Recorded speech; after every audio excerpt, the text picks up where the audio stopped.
Okay, well, let's get started. Good morning and welcome to the 2023 CRB Webinar Series. Today's webinar will give an update on Sweet Orange Scab and integrated pre- and post-harvest strategies for decay management.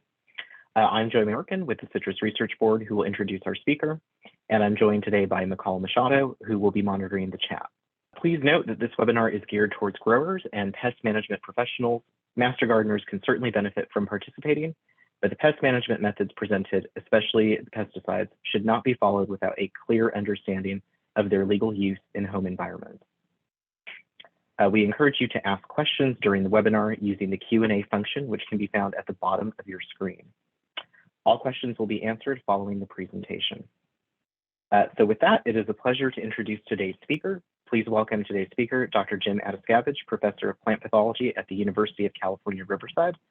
Dr. Adaskaveg's research program focuses on the biology, epidemiology, and management of plant pathogenic fungi and bacteria of fruit and nut crops in California.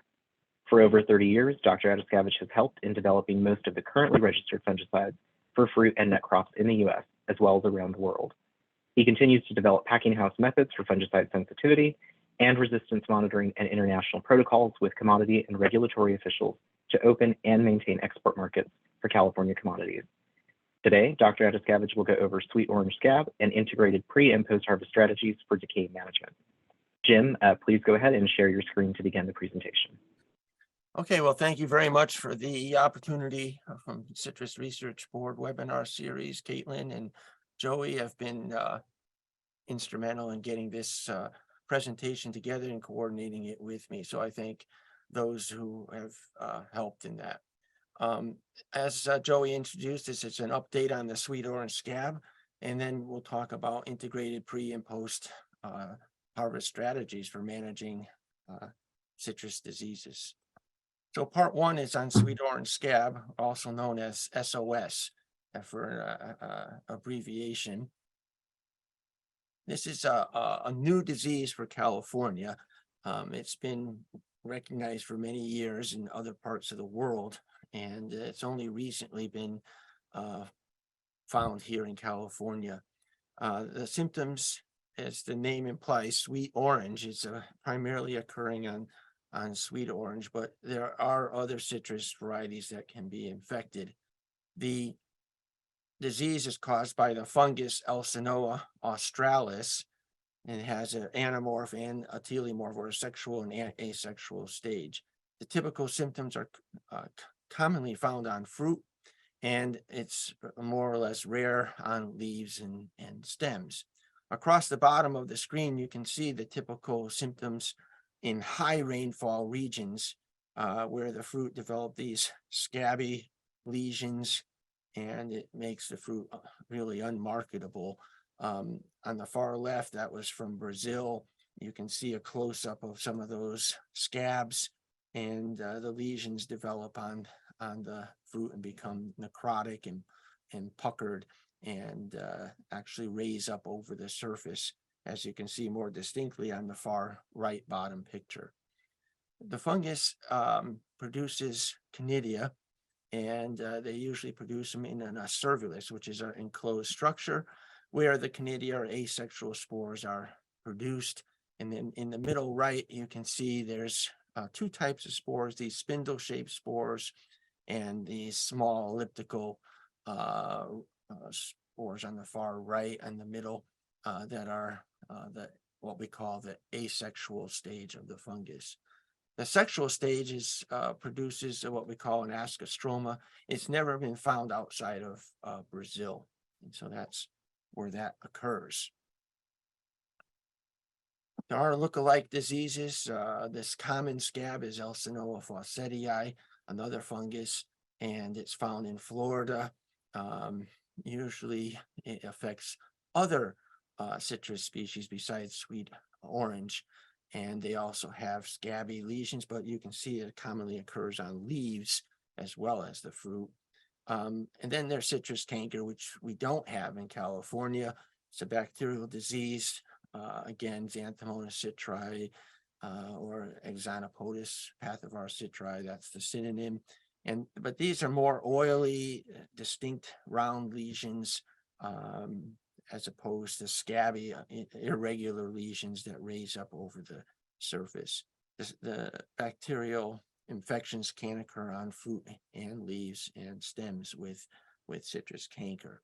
So you could distinguish these quite easily from the sweet orange scab.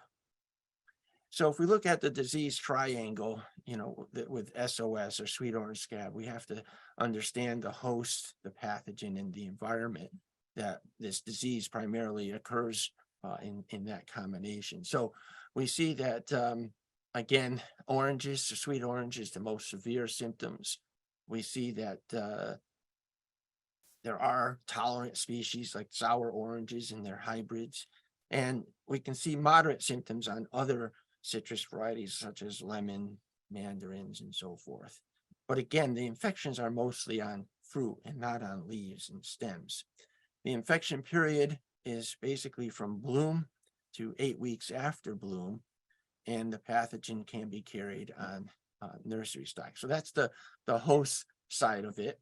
The environment is that the canidia that this fungus produces are dispersed by wind-driven rain. You need wetness, warm temperatures, and for infection. And when the inoculum builds up to high levels, insects can spread the canidia or spores.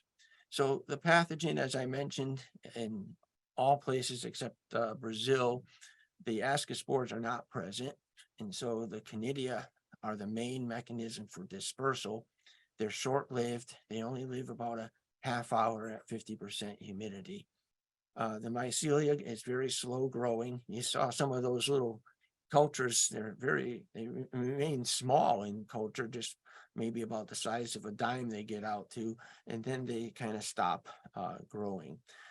This canidia can germinate very quickly under the right conditions, and they can, with 3 to 4 hours of wetness, they can germinate and infect the flavido of the fruit, and you'll see symptoms in 6 to 7 days.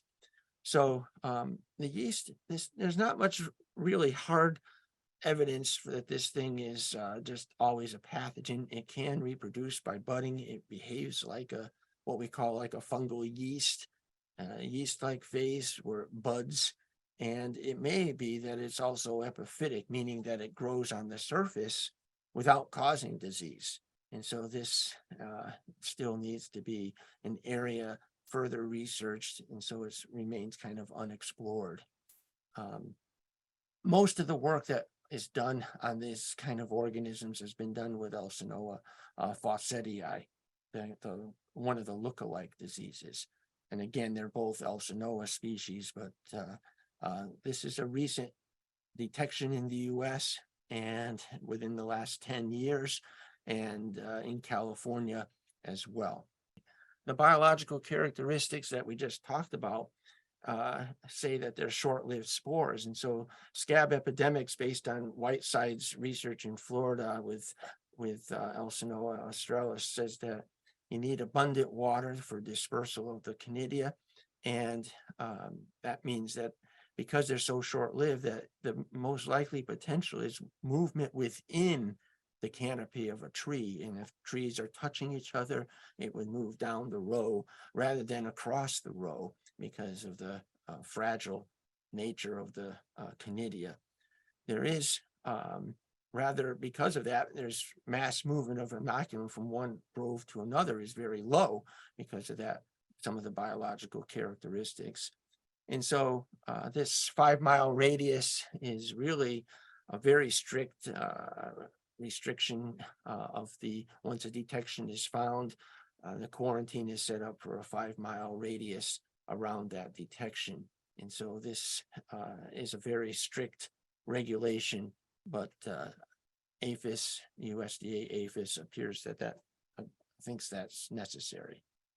But CDFA has been working on this with detections of the sweet orange scab pathotype in California from 2013 all the way through 2021, and they continue to do this in 2022 and 23. Through those years, they found the disease on lemons.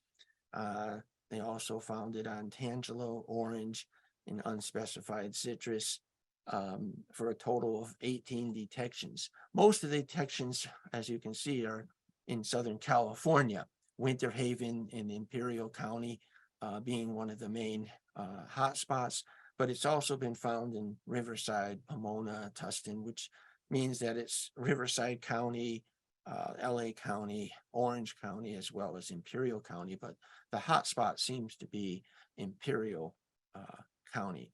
Now you notice the symptoms here now on the far right.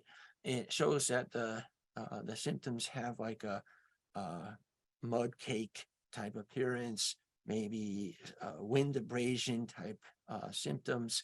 And so that's what CDFA is looking for, are these types of symptoms, which to me are quite different from the scab symptoms that we normally observe in high humidity, high rainfall locations. So the sweet orange scab, the surveys, you can see again, I'm pointing out, this is what the disease looks like in real high humidity areas like Florida, southeastern United States, Brazil. On the left, you see those scabby lesions on the fruit. And on the right, these are the symptoms that were actually sent to us from CDFA. And we looked for various signs of the fungus, the Canidia, the Cervulus, and we were not able to find it. But these, so how did CDFA detect this? So what it is that it's a very difficult fungus to culture. It's very difficult, apparently, to find it on the fruit as well, with those Canidia and the Cervuli. So what the CDFA is used is a molecular detection system where they have what we call species-specific primers that can identify it. And on that gel on the lower right, the bands were identified as SOS. There's 4 of them there. Those orchards are positive for SOS based on this molecular assay. And they run a DNA control to show that DNA is in the extraction. And that's the common band across labeled control across all the samples. And so in this case, 4 of the samples, which all had DNA extracted, show that those were positive for SOS. I'm just pointing out that symptoms are very much different from what we can see in high humidity areas. So they have these primers. They have primers for Elsinoa fawcettii. They have primers for E. australis. And there's 2 pathotypes, the sweet orange pathotype and this Natsudidii pathotype. And this molecular technique using this EOT5 primer amplifies the australis pathotypes. And then they have the EOT-NAT, and this is number 2, and that just amplifies the Natsudidii pathotype and not the sweet orange pathotype. And then they have this Elsinoa fawcettii, which is specific to fawcettii and not australis. So in the summary here, you can see that we have primers, molecular methods published by Hyun in 2007 to separate fawcettii, australis, both the SOS and Natsudidii pathotype, and then the primer for specifically for the Natsudidii. So these 3 species can be 2 species with 2 pathotypes of australis can be separated using these molecular primers. So our ongoing research. So what have we done in the past year? I gave a talk on this last year. And so we keep getting samples and going to orchards that were positively identified by CDFA. And we go there and we can't find fungal structures. So that's meaning the Cervuli and the Canidia are not in those scabby lesions that we call wind scar lesions. The interesting thing is we scraped those lesions and we found that there are other epiphytic yeast species present, and we're able to show that some of these primers will amplify with that other species. So the question is how species specific are these primers for Elsinoa australis. And if there's less specificity, that could lead to false positives. So we're examining that currently to see how specific that is. So we went back to 3 orchards that were tested positive by CDFA. We collected the fruit and we looked for evidence. Again, no reproductive structures were found, and we could not culture Elsinoa. Although we tried, we found these yeast species present very commonly on the scab lesions. So we will continue to do additional surveys, and we have now reference isolates in our lab with permits from USDA and the state of California to have these quarantine pathogen present in my lab, so I can test and compare whatever we find to a known reference isolate. So the basic strategies for managing sweet orange scab is don't use overhead irrigation, keep the foliage dry. Splashing water can tend to move the pathogen from fruit to fruit. Use only certified propagation material in new plantings.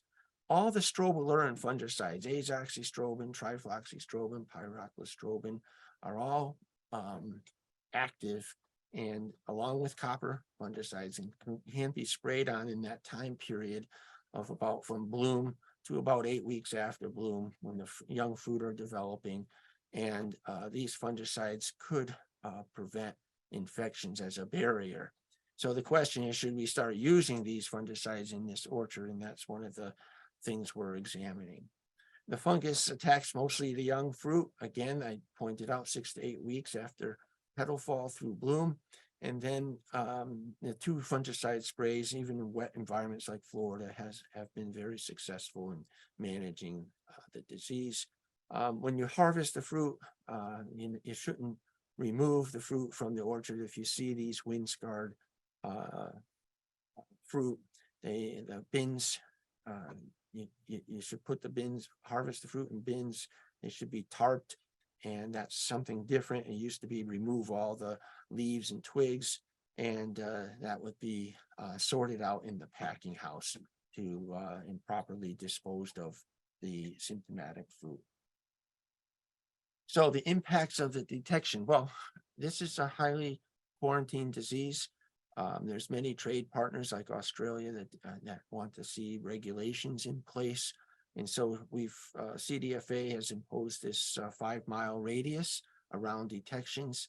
We asked for that to be reduced because, if you calculate the area, that's 78 square miles, and that seems excessive to us. And but we requested a 1-mile radius, and APHIS denied that request. We were successful in changing it from removal of all stems and leaves from the harvest bins to tarping the fruit bins in the field. They're similar to the HLB requirement. So that was approved by APHIS in last year. We are developing official regulations to prevent interstate movement. That's what these quarantine things are rules and laws are about. Packing houses have to follow strict regulations. I will show that in the next slide. And then regulations for nursery and if you're in that quarantine zone, the nurseries have to comply with agreements with APHIS, do fungicide treatments, and have regular inspections. The goal is to very stringent to provide solid roof so that rain splashing can't occur and you can't spread the disease. And certification of the stock is critical for guaranteeing that this isn't distributed by the nurseries. So for the packing houses, there are washing and brushing. These are the steps involved. And then it says it has to be surface disinfested with at least one of the following treatments.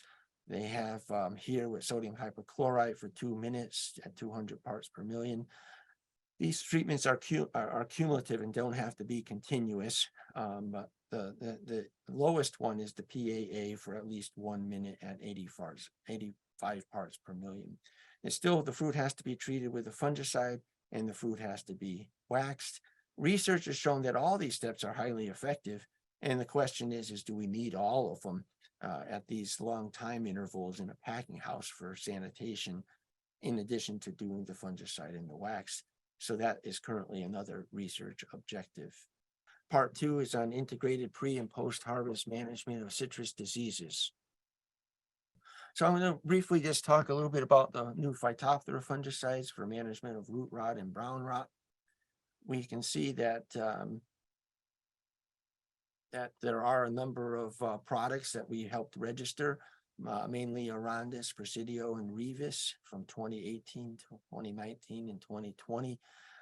Their differences is that some are for orchard root rot and for brown rot. Presidio is for orchard root rot only. Rivas is for brown rot in the orchard and root rot in the nursery. And then we're working on a fourth material called Illumin, which is ethoboxam, which will be for orchard root rot practices.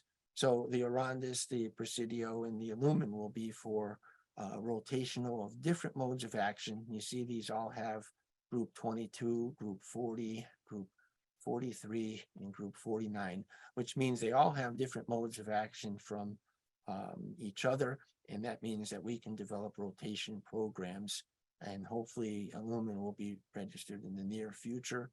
And these are the ones that we have for root rot management, and Rivas is for foliar management in the field.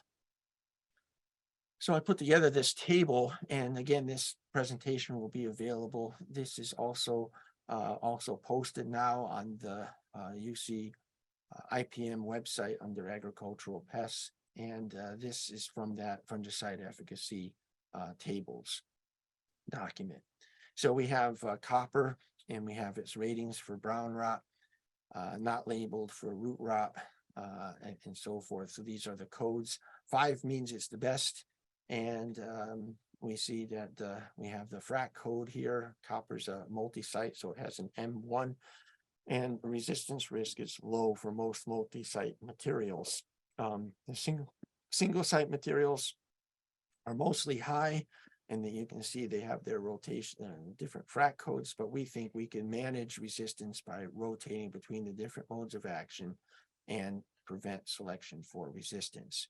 We have found resistance in the phosphites, and so it's not at a high level, but we do want this to be we want to keep this material, so we want to use it in rotation with these other materials for root rot control. It can be used in rotations, and for brown rot control, we have the mandypropamide, the copper, and the oxythiopipolin, which should be as well as the phosphites, a very effective rotational program or mixture program.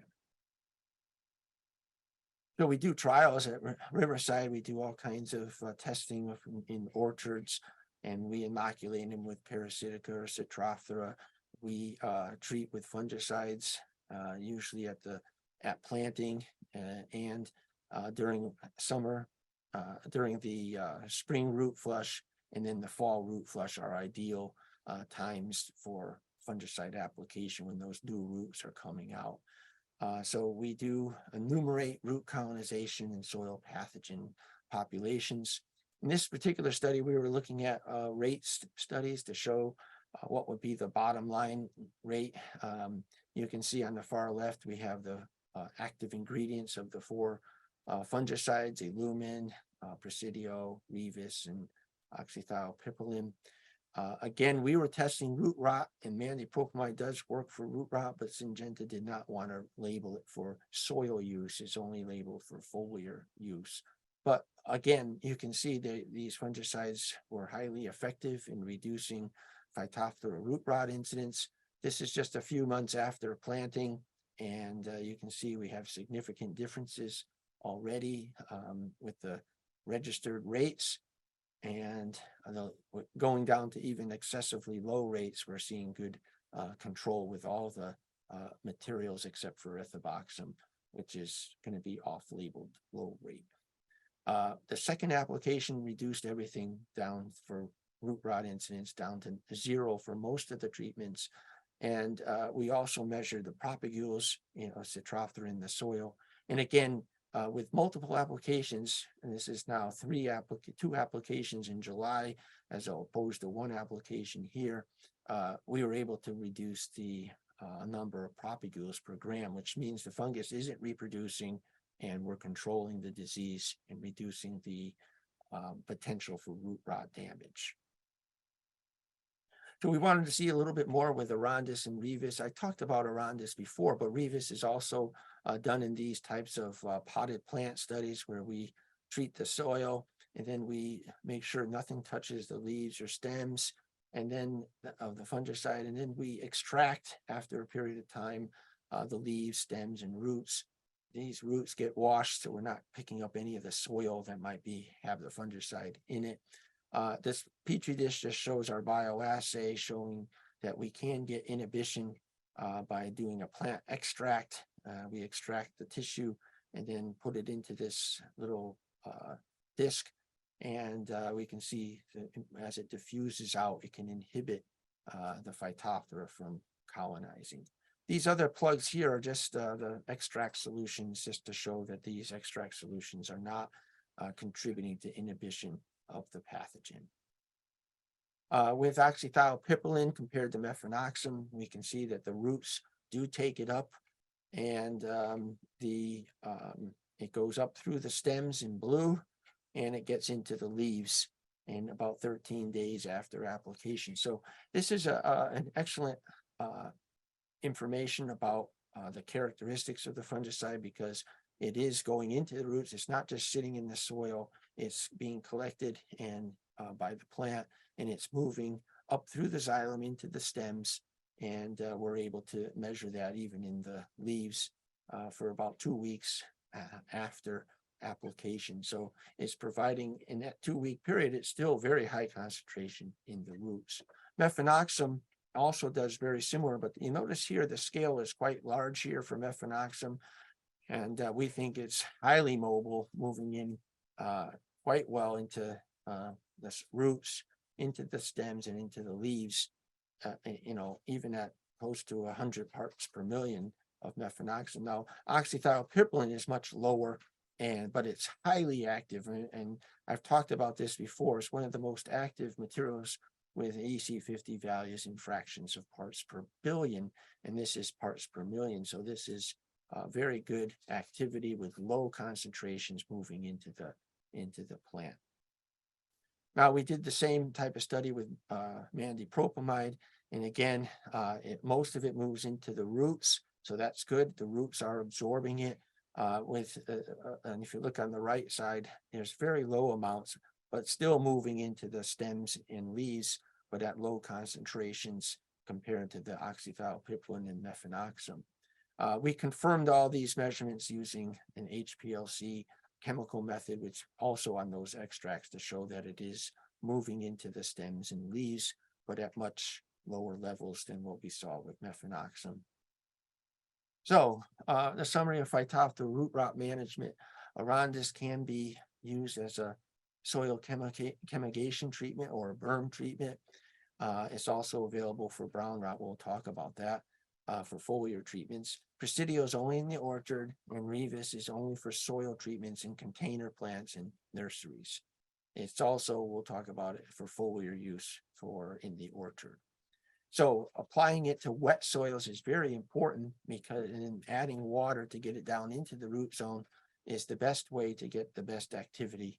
And applying it to dry soil, some of these fungicides like Arandis can bind to the soil particle, and then you try to water that in, it won't be released by those soil particles. So applying it to the wet soil and then applying additional water to push it down into the root zone is the best results that we get.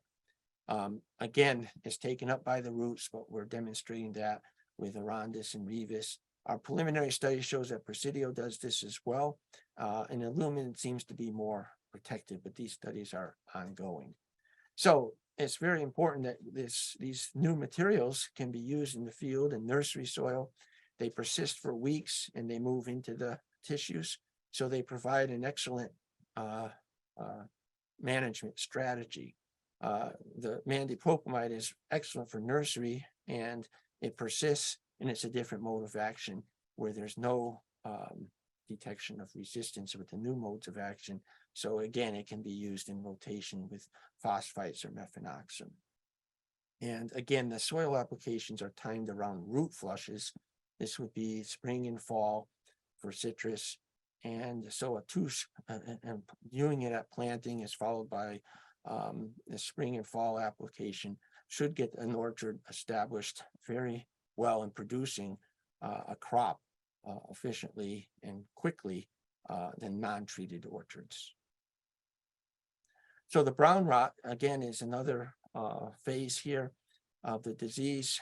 We can see that we do studies where we treat an orchard, we give it a spray, a single application of the different fungicides as shown here. We harvest those fruit after different time periods and we inoculate it, and we see that we can get very good results with copper, rivas, and arandis at very low rates for both of these products, and also comparing it to the copper.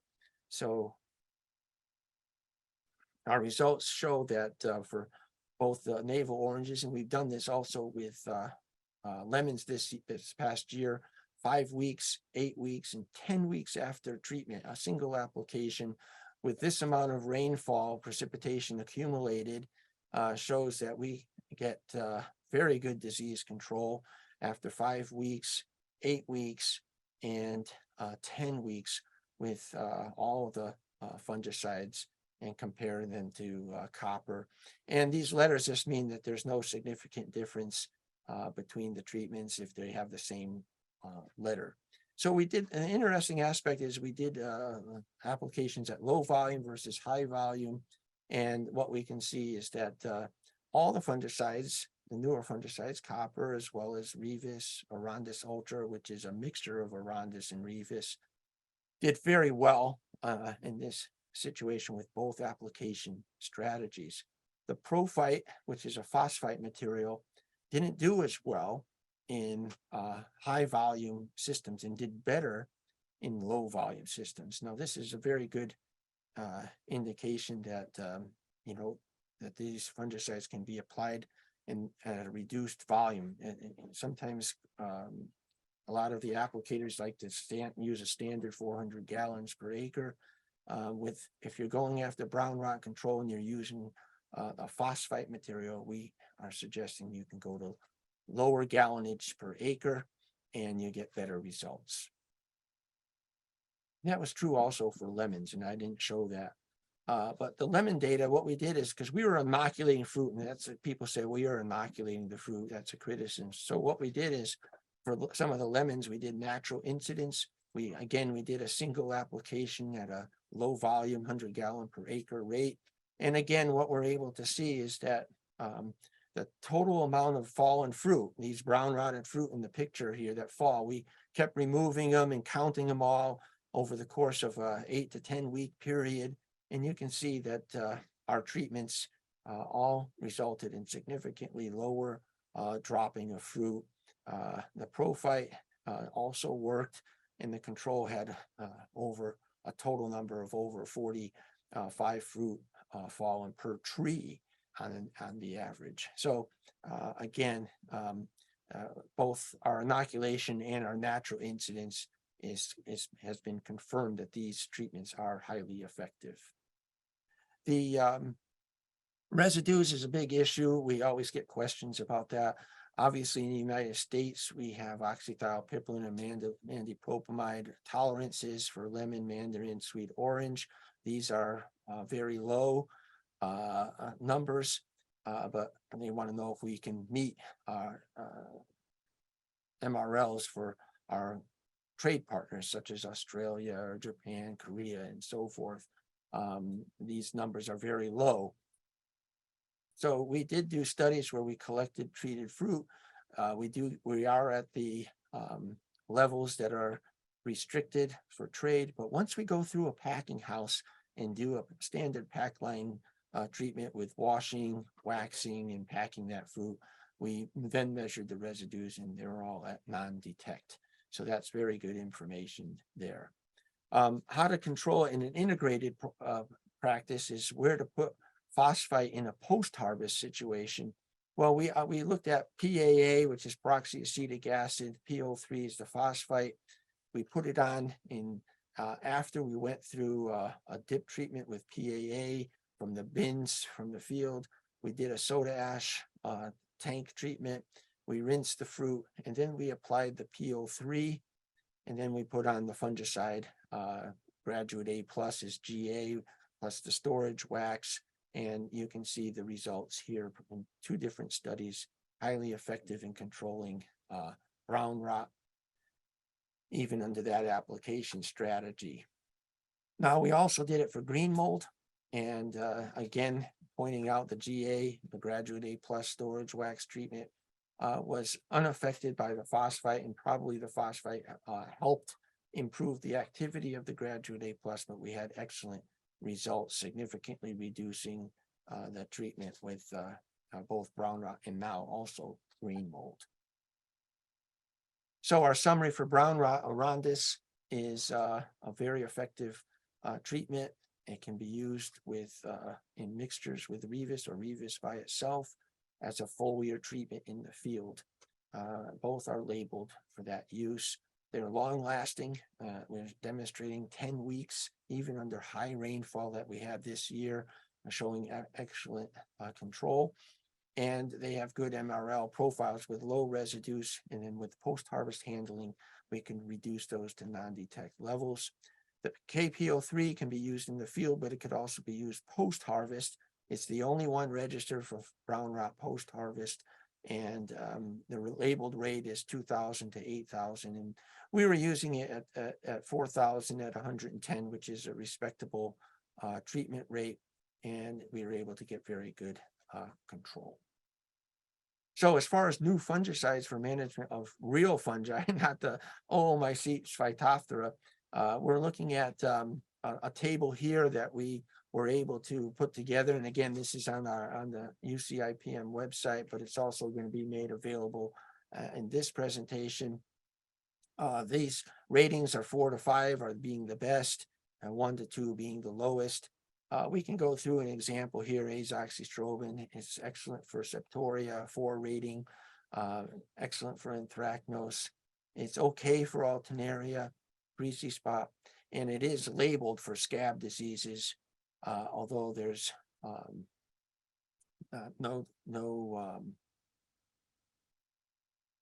not determined in California. ND, I thought we had that here, but it's not here. But ND is just not determined in California because we haven't been able to verify any of these orchards having the Alcinoa australis to get efficacy data. So in any case, this table is providing information. I'll point out here that the group 11, which is azoxystrobin or Abound, we have pyroclostrobin or Headline, and trifloxystrobin, Flint Extra, are all strobilurin fungicides, and they are effective on labeled for scab, and they're effective on septoria and anthracnose and so forth. The pre-mixtures are also registered. We have Preaxer, Luna Sensation, Quadras Top, and these also all have activity against scab diseases as well as our diseases like septoria and anthracnose. We're working on new materials, and these are, maybe they'll change the name. We don't know the trade name, but these are the actives for new fungicides mixtures for the future. Okay, the timing for Phytophthora I mentioned again with spring and fall applications, that these are the best timings. Later in the year, a little bit later, it's not so effective. For the septoria, we're looking at our typical October and then a follow-up in January under rainfall conditions. We get diminishing returns with later applications. Again, the other diseases, they're primarily active as pre-harvest treatments prior to within 5 to 1 week prior to harvest. Some of our activity here for septoria, we have new materials coming, but we have Luna Sensation and Preaxer registered, and they're all doing really well. Quadras top, and then we're working on new materials like Miravis Duo, which is a 3,7 material, and similar to Mybelia. And so these things are also being developed for registration in California. This is a single application early in the year, and this is a single application in January. And again, we're showing that some of these materials are very effective when applied even as late as January, mid-January. Okay, I have to do something about post-harvest in the last couple minutes here. We are trying to reduce inoculum, and we're trying to get effective post-harvest disease control. So what we're thinking about now is using pre-harvest treatments with sanitizers to prevent selection of resistance and preventing, there's always a time gap between harvest and post-harvest packing. And that time gap is the critical time when most of these Penicillium, Phytophthora, and sour rot infections occur on that harvested fruit. So we've been doing studies with this Fresh Protect material. It's an experimental material at different concentrations. We mix it with Quadras top, and we can get excellent.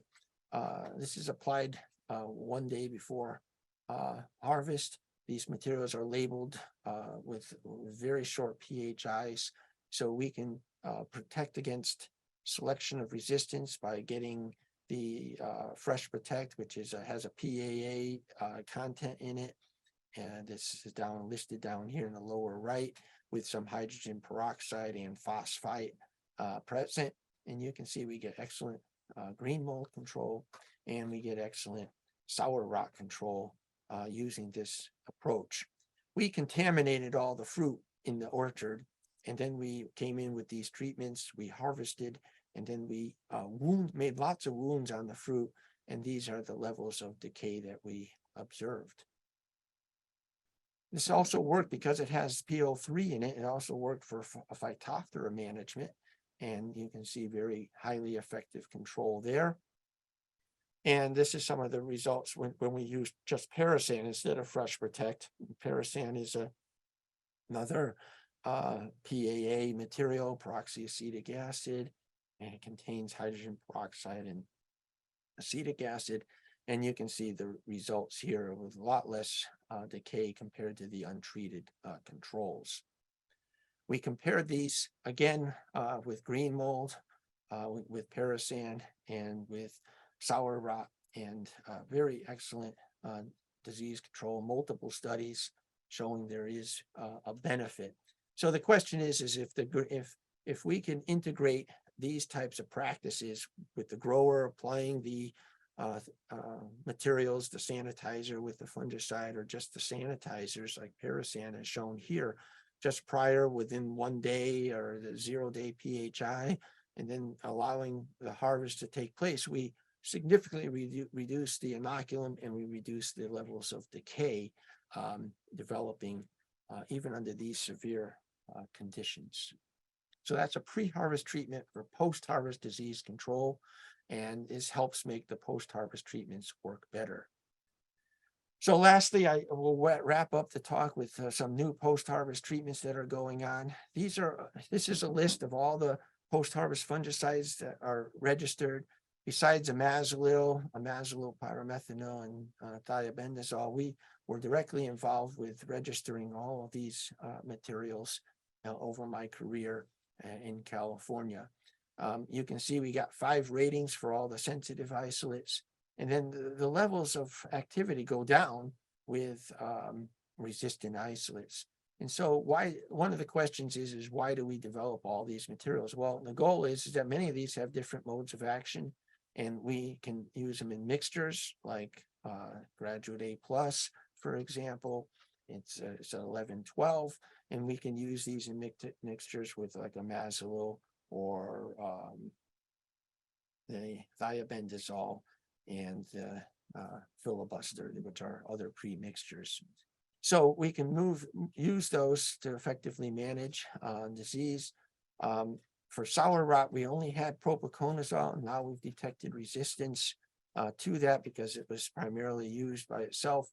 Natamycin works also pretty well with a 4 rating, but there is no resistance. But again, we don't have international MRLs established, so not many people are currently using that. But it is exciting material because it just got organic approval, and now it's listed as a biofungicide, which means in the United States it's exempt from tolerance, and it's a biofungicide, and it's organically certified by OMRI in the United States. So we have an organic material that's performing quite well on both green mold and sour rot, but it does not work on brown rot, and that's left up to our phosphite treatment that I already talked about. So we're comparing these studies. These are a little bit complicated, but we're showing that we can integrate Graduate A plus at 2,000 part per million with Mentor, 3,000 part per million with Biospectra, and we can get very good disease control. Even after 4 weeks of storage, we're getting excellent control. So we can use the Mentor at higher concentrations because we obtained a new 24C for the state of California to go higher than the labeled rate. So if you're not aware of that, packing house managers can see the 24C. It's posted on the state DPR website. The natamycin, it can be used in mixtures or rotations with Mentor, and that should provide excellent disease control of resistant isolates. And then we have the EXP 2020, which is a new fungicide that is planned for registration in the near future. And it has activity on both sour rot sensitive and moderate resistant isolates. And this is a duplicate study here, just pointing out the same information against Penicillium decays. Again, our mixtures here are providing excellent control after 3 to 4 weeks using the natamycin in combination with Graduate A plus and Mentor. So we can get excellent disease control. And the EXP 2020, it looks very good for both sour rot and Penicillium decay control, reducing it significantly, similar to the other treatments from the untreated control. So EXP 2020 has gone through the IR4, it's going through EPA review, and all these studies were required in the last 2 years, 21 and 22. 16 GLP studies were done by IR4. And we're showing here that it's effective against all the different citrus in providing sour rot and green mold control, significantly reducing it from the untreated control. We use it by itself and in mixture with propiconazole and in mixture with Graduate A plus for excellent results across all citrus fruit. And this is our last slide. And again, this is just a summary of why we need more materials. Multiple products are needed to face all the different types of pathogens from green mold, blue mold, sour rot, brown rot. We have to provide sporulation control. And so we think EXP 2020 is an evolution for new materials. Imazilo is always under the gun. So we're looking for something that's as good as Imazilo. And we think EXP 2020 is that. It's very similar ratings to Imazilo, but it also has sour rot control, which makes it better than Imazilo. And we can have it as a mixture partner with propiconazole to prevent resistance, or natamycin when that gets registered for our international trade partners. So we need these materials because we have to have broad spectrum activity for control and sporulation control, and we have to have pre and post infection activity. So you need multiple materials because there's characteristics of each of these that lend themselves to managing post-harvest diseases. Okay, our final summary, new post-harvest fungicides are being developed. We have Quadras Top, Preaxor, and Lunisation, but there are new materials that we're working on as well. The pre-harvest treatments with PAA type materials, it looks very promising just prior to harvest, reducing inoculum and improving post-harvest packing house decay control. New fungicides like natamycin, there's only a matter of time before we get the MRLs in Japan and Korea, food tolerances, food additive tolerances. And we're excited about that because we have certification, organic certification in the US. The new synthetic material, EXP 2020, is pending registration with green mold and sour rot. So this will put us in a good position so that if they ever do anything with amazole to restrict its usage, we have other materials that can step in and be very effective, similar to amazole. Integrated combinations seem to be excellent when we mix materials like natamycin with EXP 2020 or propiconazole or graduate A+. So we're looking at the future being excellent against sensitive and resistant isolates of penicillium and geotrichum species. Thank you very much for your attention. I went a little bit long there, but we can still work through the questions, I think, pretty quickly here and keep on time. Yes, there are a couple questions, Jim. I know we are a little past 11 o'clock, so I'll go through them. So one is not a question, it's more just a comment from some of the CDFA folks that are in attendance today. Regarding SOS, there were more than 20 detections confirmed in Orange County in 2022, and more recently one in San Gabriel as well as one in Whittier. So just a little comment there. That's for Sweet Orange Scab, I would assume, yeah. Correct. Right. Then we have two questions, again, relating to SOS, both in the same vein about it being sort of a rainy, wet year. One is if CDFA is doing more surveys for the disease this year due to all the moisture.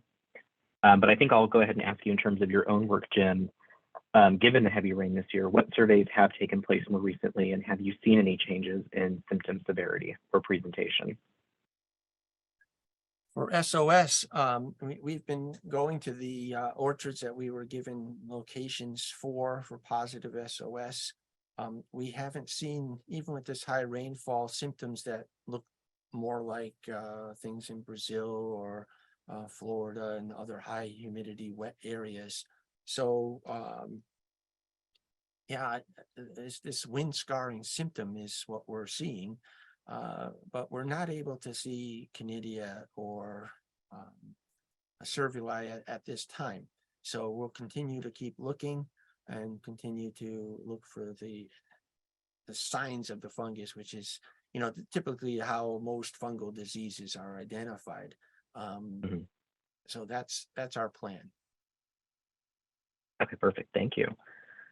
It looks like we might have a duplicate question here, but during your phytophthora presentation, was most of your research on fungicides done with young citrus or older citrus 5 to 10 plus years? Most of our work was done with in the field was with new plantings, but we carried that over a 5-year period. So young trees to establishment of the orchard. Those orchards are still in place. They're all thriving. We've reduced inoculum levels to very low levels. You saw the data to near zero. We haven't re-inoculated those orchards. So we are working with orchards that are for the first 5 years, let's just say, of that. We haven't really worked in orchards that are older than that.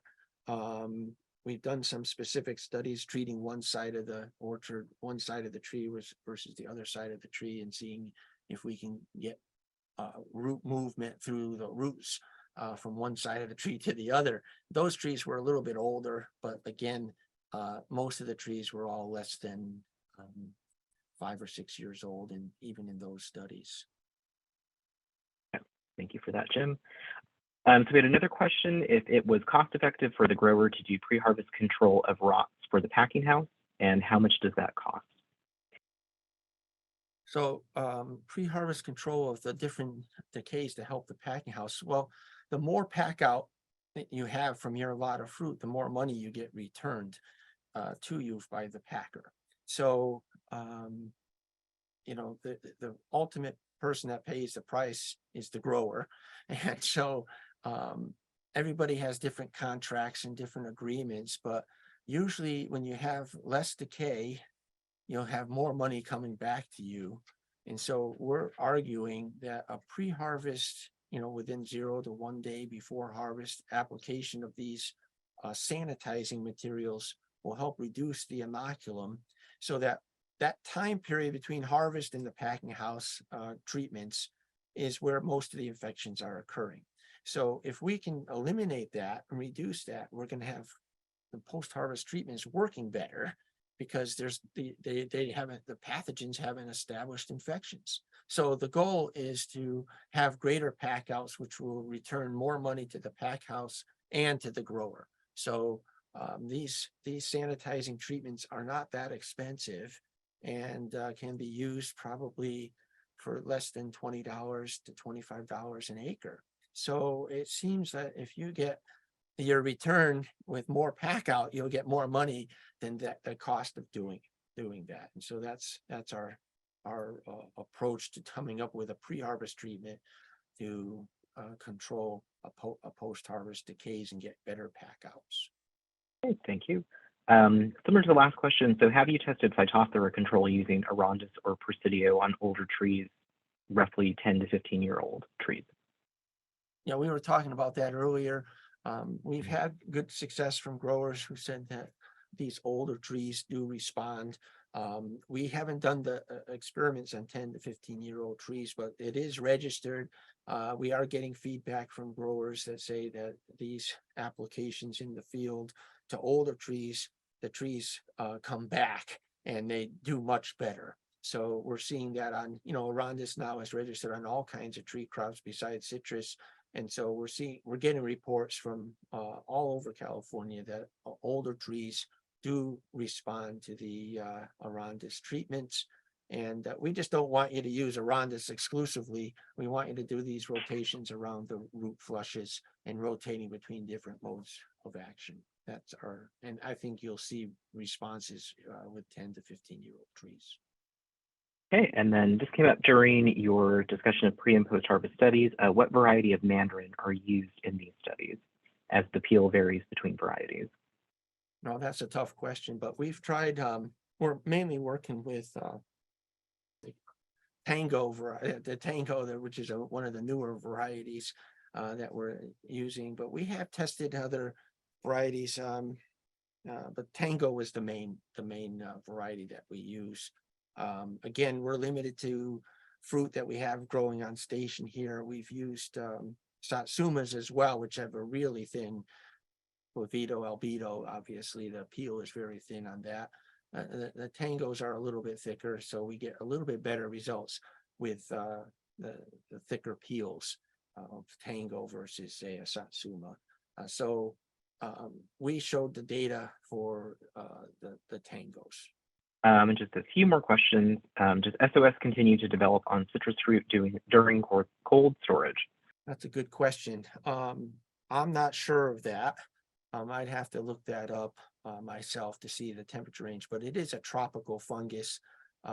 Probably it wouldn't be killed, and so it probably can develop very slowly. But to any effect of marketing a fruit during cold storage, say for oranges, would probably be negligible because it's too cold for the fungus to grow. But it doesn't probably kill it, and that's why our quarantine trade partners have quarantines, because they don't want it being brought in, and then they sell it, and then it warms up, and then it can cause disease. So all these post-harvest treatments for SOS and practices to prevent the spread, again, are to ensure that food is absolutely clean of these short-lived spores. So that's the best answer I can provide. Okay, I think we got one last question, Jim. So that you showed some post-harvest fungicides are effective in controlling SOS. Do these post-harvest fungicides eradicate the infections that occur in the field? Yeah, so we haven't tested this. Again, we are not able to grow the fungus from positive orchards. This is a very difficult task, and it's not just me. I mean, everybody recognizes that, and this is why CDFA went to a molecular detection system to monitor the development of these orchards that are showing positive.